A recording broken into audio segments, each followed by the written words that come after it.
2026년을 시작하면서 제가 새 다짐이라는 주제로 설교를 하고 있습니다. 한번 신년 축복 예배와 지난주 드렸던 예배 설교를 잠시 생각해 볼까요? 신년 축복 예배는 야곱 이야기를 통해서 축복과 형통이 무엇인지를 우리는 알게 되었습니다.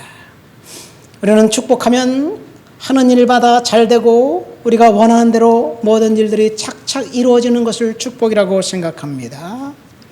물론 그것이 축복 아니라고 말할 수 없겠지요. 축복 맞습니다. 비록 고난과 번민의 시간을 보내고 있는다 할지라도 요셉의 인생을 통해서 보면 하나님과 동행한 그것이 축복이었다고 이야기하고 있습니다.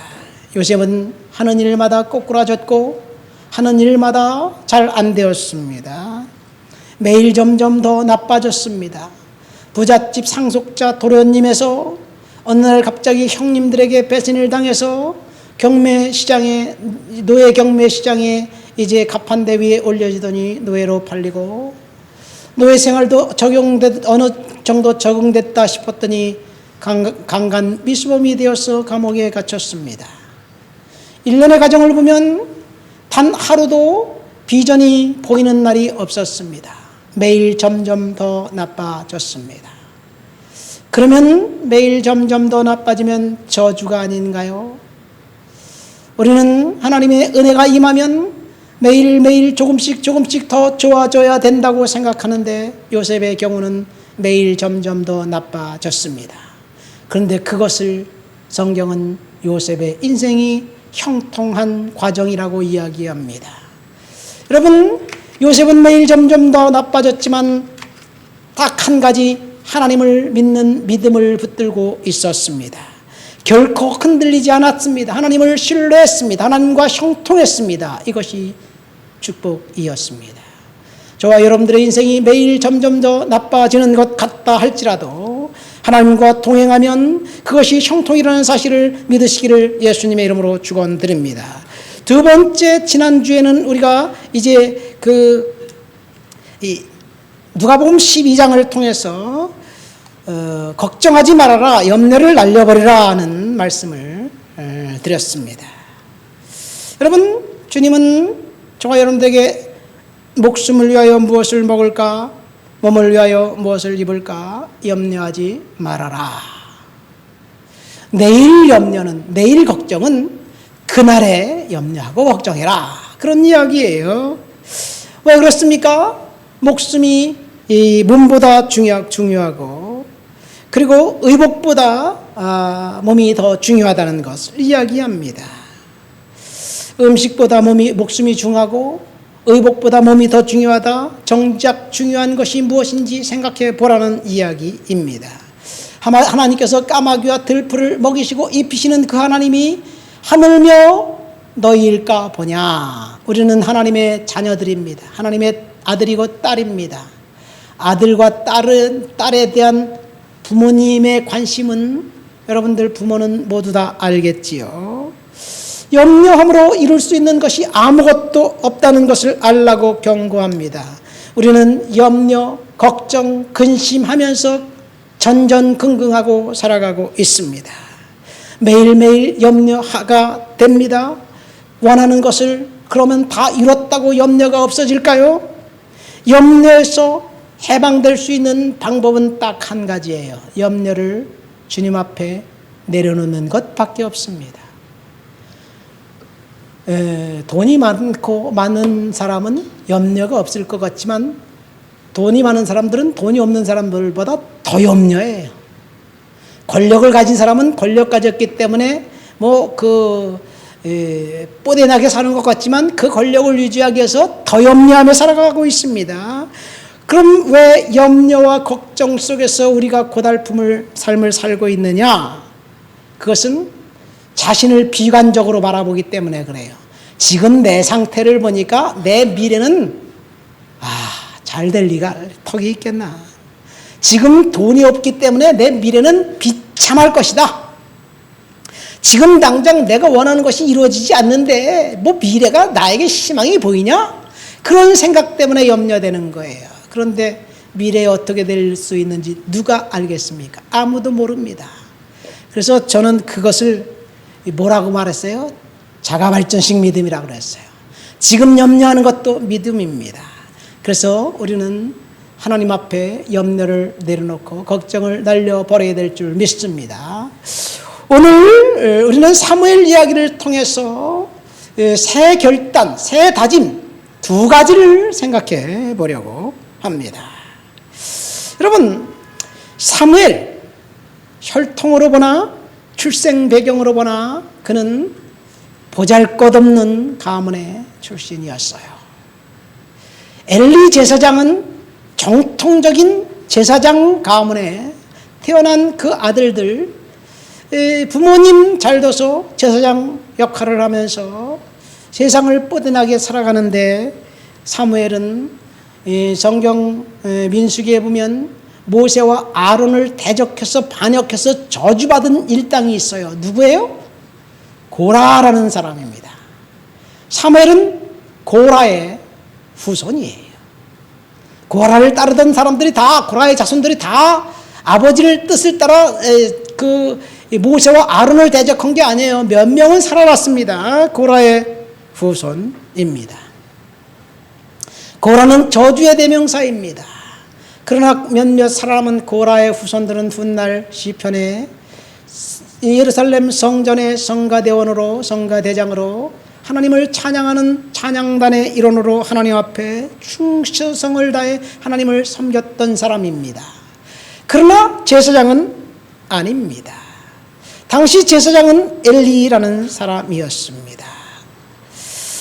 그는 사사였고 대제사장이었고, 사사는 왕이 없는 시대의 왕과 같은 사람이었고 종교적 리더, 정치적 리더였습니다. 그의 아들, 두 아들이 있었는데 그들 제사장들 역시 아버지를 뒤를 이어 절대 권력을 행사하던 그런 시대에 사무엘은 별 볼 일 없는 가정에서 불임의 한 부모, 어머니 밑에서, 기도하는 어머니 밑에서 태어난 아들이었습니다.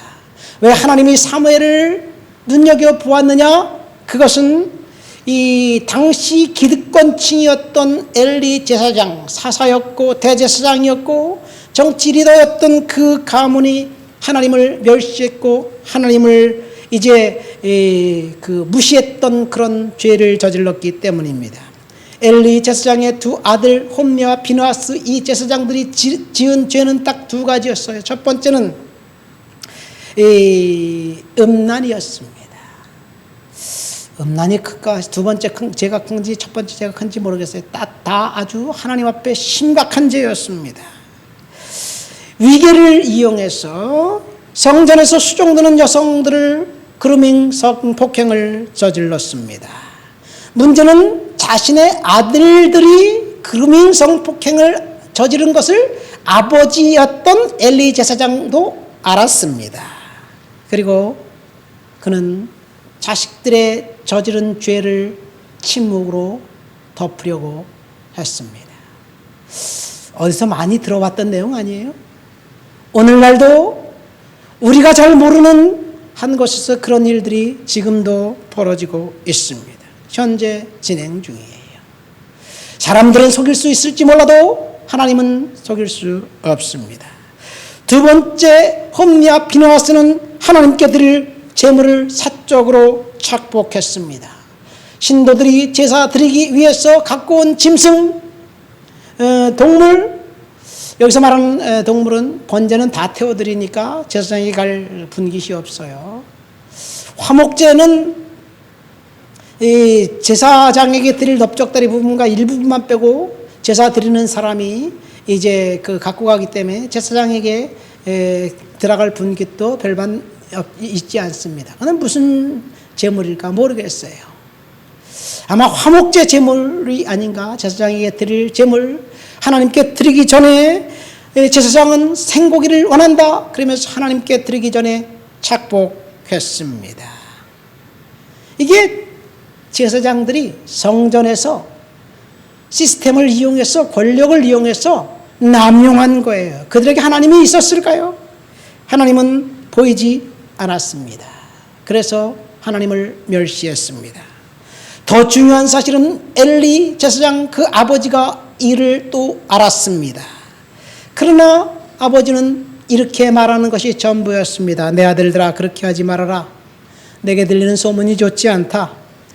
사람들이 여호와께 범죄하면 너희가 중간에 속죄제, 속건제를 드리지 않느냐? 그런데 제사장이 범죄하면 중간에 중재할 제사장이 어디 있겠느냐? 누가 간구하겠느냐? 뭐 이런 얘기를 하면서 하지 말아라. 그런데 그 아들들은 아버지의 충고에도 불구하고 점점 더 부악해졌습니다. 결국 성전을, 하나님의 예배하는 성전을 음란의 장소, 강도의 구렬로 만들었습니다. 이들의 죄에 대한 하나님의 심판은 혹독했습니다. 끝까지 회개할 기회를 거부한 엘리의 후손들은 철저하게 멸망당합니다. 엘리는 아론의 넷째 아들 이다말의 후손으로 15대 사사이자 7대 대제사장입니다. 아론의 첫째 아들, 둘째 아들은 광야에서 다른 불을 써다가 죽었어요. 셋째 아들, 넷째 아들 후손이 이제 제사장 직분을 감당하면서 순차에 따라서, 번차에 따라서 제사장을 셋째 아들 가문에서, 넷째 아들 가문에서 번갈아 가면서 민주적으로 대제사장 역할을 감당했습니다. 엘리는 40년 동안 사사로 있었고 대제사장으로 있었지만 그는 권력에 심취해서 하나님을 멸시하다가 그의 가문이 완전히 멸망당합니다. 정의에 눈 감고 범죄한 자녀들을 두둔한 것이 그 가문이 철저하게 멸망당하게 된 배경이었습니다. 제사장 성직자의 직무를 감당하면서 교회 재정을 함부로 쓰고 성적인 범죄를 저지르는 것은 하나님을 멸시하는 행위입니다. 하나님을 조롱하는 자들에게는 하나님이 심판하는 것밖에 없어요. 회개하고 돌아서기 전에는 심판하지 않으면 철저하게 하나님이 심판하신다는 것을 엘리 가문을 통해서 알려줍니다. 엘리의 두 아들 홈리와 비느하스는 블레셋과의 전쟁에서 법궤를 가지고 나가 싸우다가 법궤를 빼앗기고 전사했습니다. 법궤를 빼앗겼다는 소식을 엘리 그 아버지가 들었는데 그때 그 나이가 98세였습니다. 의자에서 갑자기 뒤로 나가 자빠져 뇌진탕에 걸려서 죽고 말았습니다. 이 엘리의 둘째 아들 비느하스의 아내가 마침 그 시간 아들을 낳다가 낳은 아들을 낳았는데 남편이 죽었다는 소식을 듣고 그 역시 며느리에 맞아 죽었습니다. 이가봇하고 죽었는데 그 이가봇이 나중에 커서 제사장이 됩니다. 여러분, 엘리 제사장의 가문은 이렇게 전쟁에서 질 때 두 아들과 아버지가 같이 죽고 한 며느리가 죽었습니다. 그런데 엘리 가문의 저주는 여기서 끝나지 않습니다. 다윗이 놉 땅으로 도망갔을 때 아히멜렉이라는 제사장에게 가서 자기를 따르는 소년들을 위해서 음식을 구걸합니다. 그때 진설병을 주지요.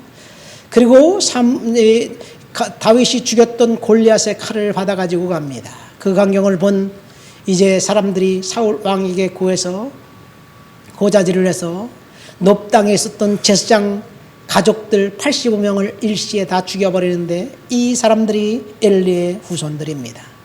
그중 한 사람 엘르아살만, 아비아달만 살아서 도망가 다윗에게 가서 이야기를 전하고 다윗이 그를 귀 써서 제사장으로 삼아 다윗 시대에 승승장구하는 것 같았지만 다윗이 이제 죽기 바로 직전 늙어서 아도니아라는 아들이 그 쿠데타를 일으켜 아버지가 후손을 왕을 세우지 않으니까 자기가 스스로 왕이 되어서 이제 권력을 찬탈하려고 할 때 아비아달이 불행하게도 아도니아 편에 듭니다.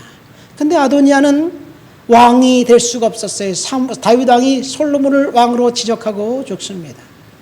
그러니까 아도니아의 쿠데타가 실패하자 그의 편을 들었던 요압 장군과 아비아달이, 요압 장군은 죽고 아비아달은 제사장이었고 아버지를 도왔기 때문에 솔로몬이 죽이진 않고 제사장직을 박탈합니다. 그래서 엘리 가문은 아도니아 반역 때 완전히 제사장 직분을 상실하고 이 땅에서 사라집니다. 이것이 죄에 대한 철저한 응징입니다.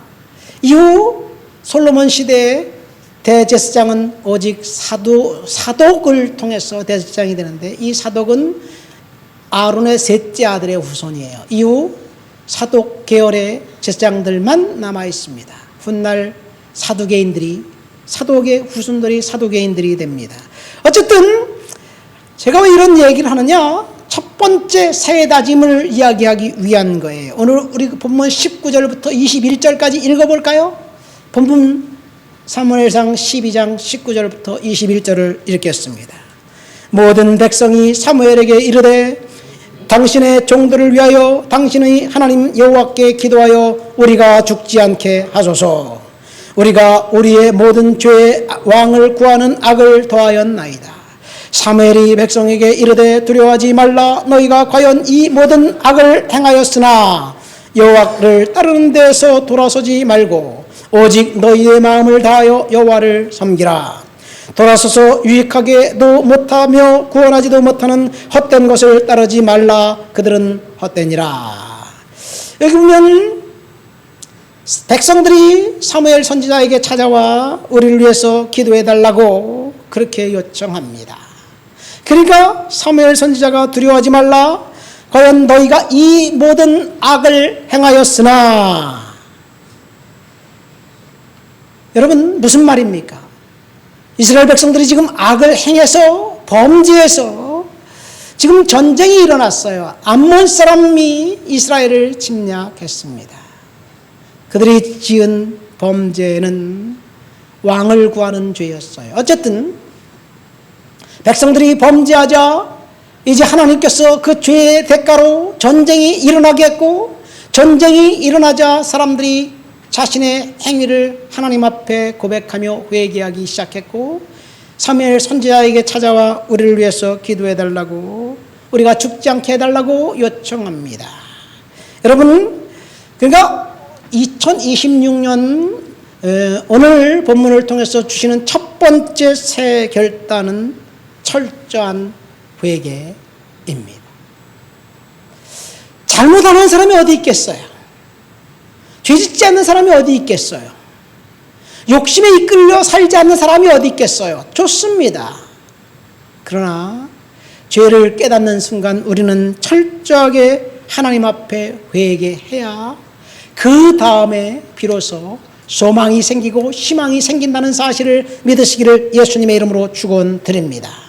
그러니까 오늘 사무엘의 이야기를 통해서 저와 여러분들이 첫 번째 새 결단할 것은 철저하게 우리의 삶을 하나님께 돌아보고 회개하는 삶을 살겠다고 결단하시는 저와 여러분들이 되시기를 예수님의 이름으로 축원드립니다. 여러분, 중요한 것은 하나님 앞에 회개하는 거예요. 사실 이스라엘 백성들이 사무엘 선지자에게 왕을 구할 때 그 이유는 딱 한 가지였어요. 솔로몬의 아들 사무엘이 늙었어요. 그리고 사무엘이 이제 늙으니까 자기 아들들이 아버지를 대신해서 사사의 직분을 감당합니다. 사무엘은 제사장이 아니기 때문에 아들들에게 제사장 직분을 물려줄 수 없었어요. 왜? 그는 아론의 후손이 아니기 때문에. 그러나 사무엘이 제사장 역할을 했습니다. 엘리가 죽고 난 다음에 제사장 역할을 감당했어요. 우리로 따지면 정통 제사장이 아니라 비주류 제사장이에요. 자격 없는 자에게 하나님이 은혜를 주셔서 자격을 허락해 주신 거예요. 그러나 성경은 사무엘에 대해서 제사장 사무엘이라고 이야기하지 않고 단에서부터 부엘세바까지 사무엘은 선지자였다라고 이야기합니다. 선지자로 엘리를 대신해서 제사장 역할을 하면서 이제 하나님 앞에 충성했고, 그는 아론의 후손이 아니었기 때문에 그 아들들에게 사사의 직분, 정치적 리더의 직분을 이제 물려주었는데, 아들들이 뇌물을 받고 그리고 재판을 굽게 했습니다. 그러니까 백성들이 볼 때 뇌물 받은 사사 필요 없다, 우리도 왕이 필요하다, 이런 이야기예요. 어쩌면 사무엘도 자녀 교육에 실패한 모습을 볼 때 자녀 교육에 대해서는 자랑거리가 없는 것 같습니다. 사무엘은 엘리가 자식들을 교육에 실패했고 엘리 가문이 철저하게 멸망당한 사실을 알았습니다. 봤습니다. 그래서 그는 누구보다도 자식들을 정의롭게 키우려고 노력했을 거예요. 근데 돈이 그 아들들의 눈에 돈이 오자 뇌물을 받게 만들었습니다. 여러분, 이스라엘 백성 중에 가장 칭송을 받는 다윗 왕 자녀 교육이 제대로 됐을까요? 다윗 왕 역시 자녀 교육에 실패했습니다. 한 아들은 아버지를 배신했고 또 다른 아들은 아버지가 늙어서 왕을 지목하지 않자 스스로 왕이 되려고 했고, 한 아들은 자기 이복 여동생을 강간했고 죽였고. 여러분, 이거 자녀 교육 문제만큼은 하나님 앞에서 우리가 자랑할 수가 없어요. 하나님 앞에 맡겨야 될 줄 믿습니다. 사무엘이 자녀 교육에 실패해서 결국 백성들이 왕을 구했습니다. 자녀 교육은 우리가 말씀으로 어렸을 때 자녀를 교육하고, 두 번째 이제 자녀들이 크면 하나님 앞에 맡기는 것밖에 없어요. 우리 하나님께 맡기고 하나님 앞에 기도하는 것, 그것이 부모의 직분이 아닌가 생각됩니다.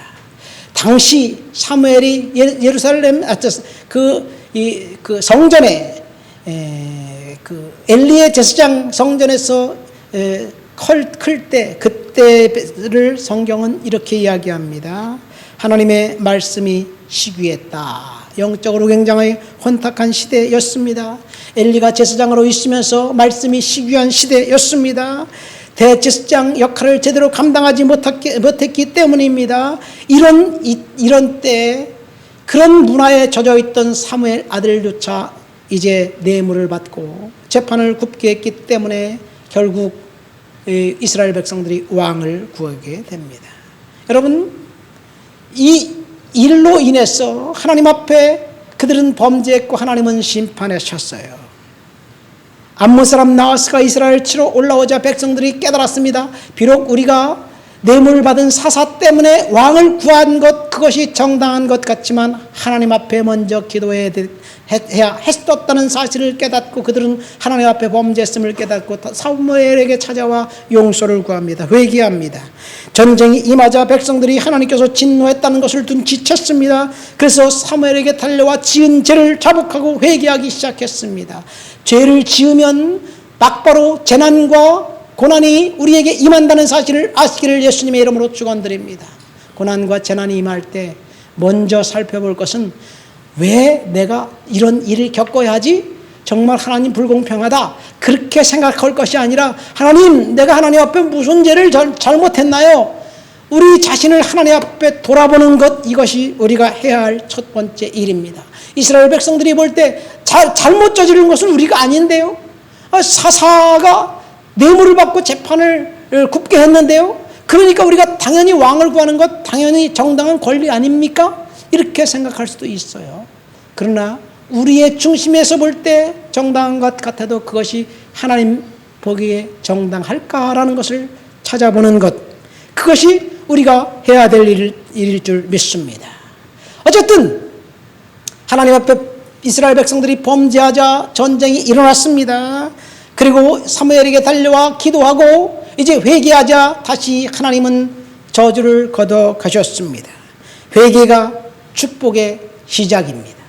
물론 회개한다는 것은 죄를 깨닫고 인식할 때 비로소 시작됩니다. 내가 저지른 행동이 결코 죄라고 인식하지 않는다면 우리는 회개할 수 없습니다. 그러니까 회개는 양심의 소리를 듣는 거예요. 내가 저지른 일이 잘못되었을까, 잘 되었을까? 양심의 소리를 듣는 거예요. 근데 양심의 소리라는 것이 사실은 각각 사람들마다 다릅니다. 문화마다 다릅니다. 그러니까 회개는 양심의 소리를 듣는 것에서부터 출발해서 하나님의 말씀에 무엇이라고 이야기하는지 하나님의 말씀으로부터 시작되는 거예요. 양심은 고무줄과 같기 때문에 정당할 수가 없습니다. 그러나 내가 한 행동, 내가 한 말, 이것이 내가 생각할 땐 정당할지라도 하나님 말씀 앞에 이것이 하나님도 정당하다고 이야기해 줄까? 하나님이 정당하다고 이야기하지 않으면 그것은 죄인 거예요. 그래서 우리는 말씀에 우리의 행동을 비춰 보아야 될 줄 믿습니다. 우리는 사랑이 많으신 하나님, 은혜의 하나님, 모든 것을 다 허용하시는 하나님, 그래서 어떤 상황이든지 복 주시고 함께 하시는 하나님, 우리를 떠나지 않는 하나님, 그 하나님만 생각합니다.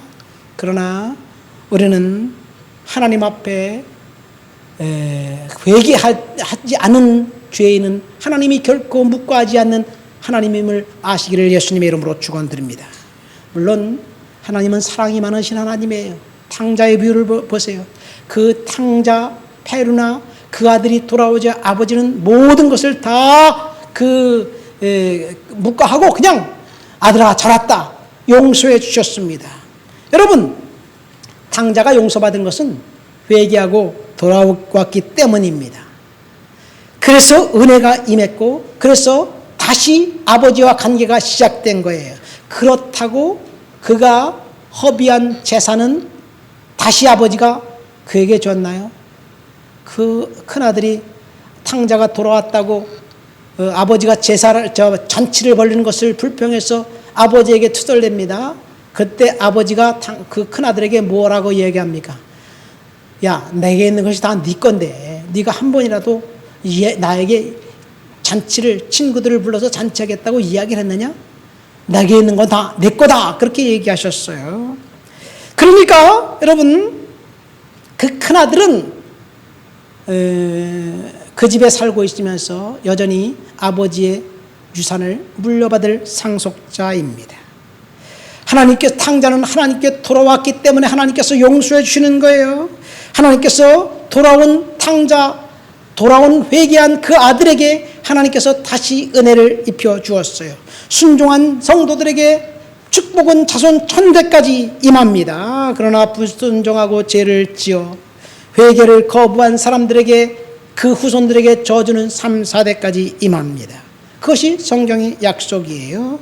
저주와 축복의 포인트는 자손 1000대와 자손 3, 4대입니다. 우리는 하나님 앞에 반드시 회개해야 될 줄 믿습니다. 은혜와 자비는 자신이 지은 죄 때문에 하나님께로부터 심판받고 형벌받은 사람들에게도 동일하게 임한다는 사실을 믿으시기를 예수님의 이름으로 축원드립니다. 우리는 하나님 앞에 회개해야 됩니다.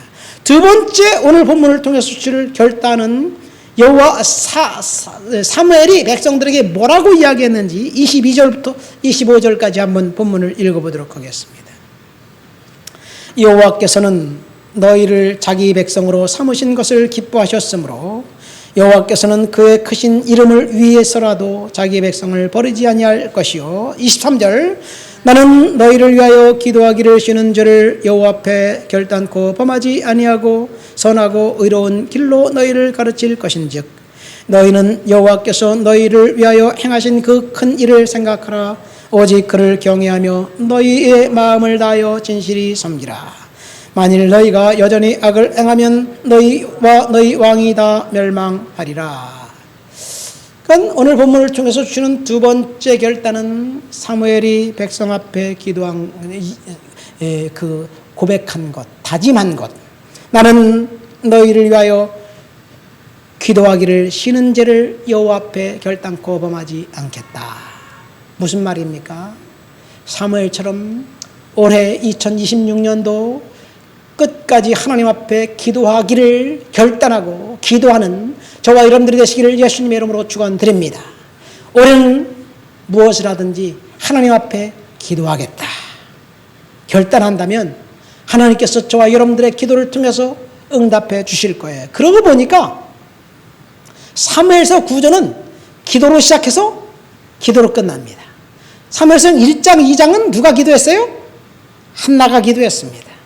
사무엘상 마지막에 22장, 23장은 다윗의 기도로 마치고 그 다음에 사무엘 하로 넘어갑니다.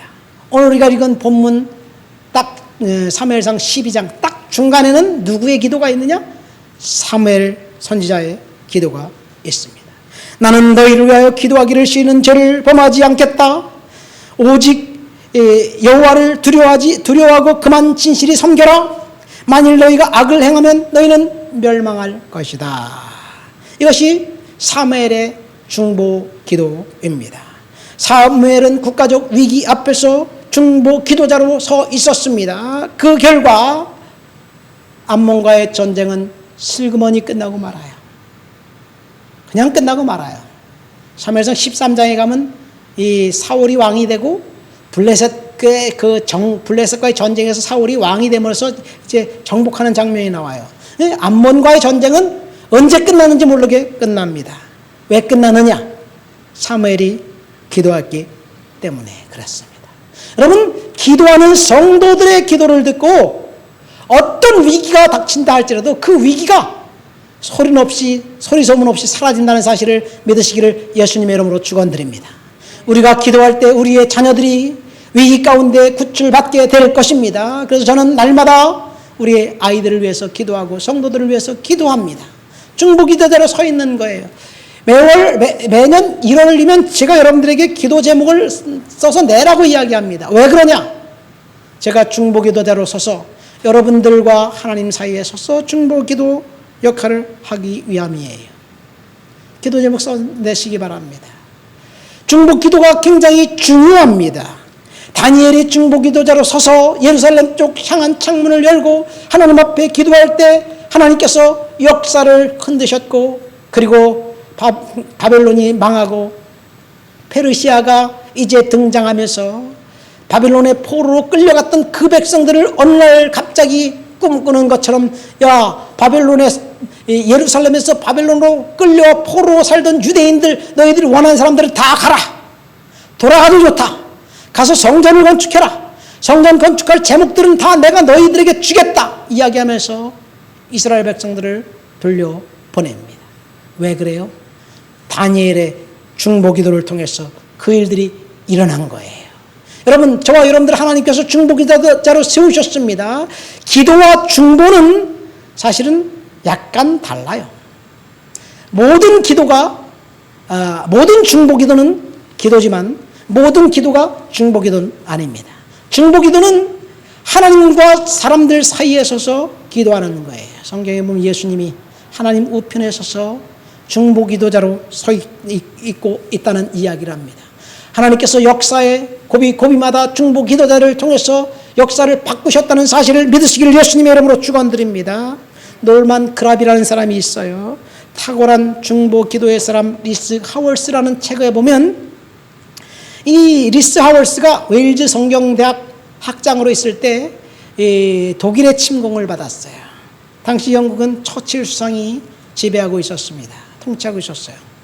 처칠 수상이 독일의 공격을 받았을 때 우리 하나님 앞에 이 나라를 위해서 기도하자. 그러니까 리스 하월스가 웨일즈 신학대학 학장이 점심시간과 저녁시간 학생들과 함께 1시간씩을 꼬박 점심때 1시간, 저녁때 1시간 이 런던에 공습하고 있는 그 전쟁을 위해서 기도하자 결국은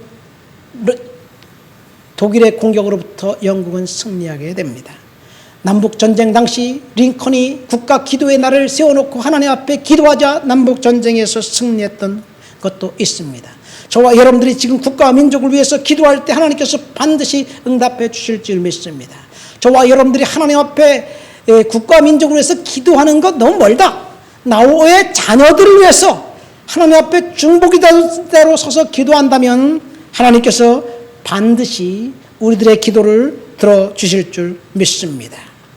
에스겔 선지자가 이렇게 말했습니다. 이 땅을 위하여 성을 쌓으며 성 무너진 데를 막아서서 나로 하여금 멸하지 못하게 할 사람을 내가 그 가운데 찾다가 찾지 못하였으므로 내가 내 분노를 그들 위에 쏟으며 내 진노의 불로 명하여 그들 행위대로 그들 머리에 보응하셨느니라. 주 여호와의 말씀이니라. 무슨 말이냐? 이스라엘이 멸망당했을 때 중보기도자가 없었기 때문에 하나님이 이스라엘 멸망을 허용하셨다는 이야기예요. 만약 성 무너진 데를 막아서 멸하지 못하게 할 중보기도자를 찾으셨다면 하나님은 이스라엘이 멸망당하고 바벨론의 포로가 되는 것을 중단시켰다는 이야기이기도 합니다. 중보란 하나님 앞에서 다른 사람을 위하여 하나님의 자비를 허락해달라고 끊임없이 기도하는 거예요. 우리의 기도, 우리의 중보기도를 통해서 중보기도를 받고 있는 그 사람들을 하나님이 보호하신다는 사실을 믿으시기를 예수님의 이름으로 축원드립니다. 중보기도 역할은 목회자만 하는 게 아니에요. 우리가 다 해야 될 줄 믿습니다. 중요한 것은 우리가 중보기도 할 때 가장 간단한 것은 나의 자녀들, 나의 부모님들을 위해서 기도하면 하나님이 우리의 기도를 통해서 나의 자녀들이나 나의 부모님들을 보호하여 주셔요. 이것이 성경의 약속입니다. 말씀을 맺습니다. 오늘 우리는 새 결단, 제목은 기도하기를 쉬지 않겠다라고 이야기했는데 두 가지를 이야기했습니다. 첫 번째는 하나님 앞에서 우리가 지은 죄가 있으면 회개하겠다고 결단하게 되시기를 예수님의 이름으로 축원드립니다. 두 번째는 우리가 하나님 앞에 기도하기를 쉬지 않겠다. 열심히 기도하겠다. 그렇게 결단하시기를 예수님의 이름으로 축원드립니다. 세상에서 제일 미련하고 어리석은 사람은 바로 자신이 무엇인가 다 할 수 있다고 생각하는 사람들입니다. 여러분, 내가 다 할 수 있어. 왜? 나는 성인이니까, 어른이니까. 내가 할게. 이건 아직 미성숙한 아이들의 얘기예요. 아이들을 키우다 보면 어느 순간 엄마 그만, 내가 할게. 자기가 한다고 고집을 부릴 때가 있어요. 내가 할 수 있다고 생각하는 거 아직 미성숙하기 때문에 그래요. 내가 할 수 없기 때문에 하나님께 맡기는 거예요. 믿습니까? 내가 할 수 없는 일이 얼마나 많나요? 내가 보니까 내가 할 수 있는 것은 거의 없더라고요. 천지빛깔이 되어 내가 할 수 없는 일들 뿐이야. 그러니까 내가 하나님께 맡기고 하나님을 믿고 의지해야만 할 줄 믿습니다. 이것이 바로 중보 기도입니다. 그런데 우리의 중보자 되신 예수님께서 지금도 하나님 우편에서 우리를 위해서 중보하고 계시다는 사실을 믿으시기를 예수님의 이름으로 축원드립니다. 우리는 새해 결단 기도하기로 결단해서 이 올해가 끝나는 날 내가 열심히 중보했다고, 그래서 우리의 자녀들이, 우리의 나라가 하나님이 변해주신 것을 눈으로 목격한 것을 간증하게 되시기를 예수님의 이름으로 축원드립니다. 우리 말씀을 생각하면서 다 같이 통성으로 기도합니다. 오늘 본문을 통해서 새 결단 두 가지를 생각해 봤습니다. 어떤 죄를 졌든지 하나님 앞에 회개합니다. 용서해 주시옵소서. 하나님 중보 기도자로 설 수 있도록 도와주시옵소서. 기도합니다. 하나님 아버지 감사합니다. 오늘도 주님 앞에 나와 주를 높여드리고 주를 찬양하고 주를 예배합니다. 주님 영광 받아 주옵시고 지켜주옵시고 역사해 주시옵소서. 성령님 만져 주옵소서. 지켜주옵소서. 역사해 주옵소서. 하나님 아버지, 올해는 하나님 아버지 회개하기로 결단합니다. 올해는 주님 앞에 하나님 아버지 이제 중보기도자로 서서 자녀들을 위하여, 국가를 위하여, 민족을 위하여, 아버지 성도들을 위하여, 하나님 다른 사람들을 위하여 기도하기로 결단합니다. 하나님 도와 주시옵소서. 하나님 함께해 주옵소서. 주님 역사해 주옵소서. 주를 높여드립니다. 예수님의 이름으로 기도합니다. 아멘.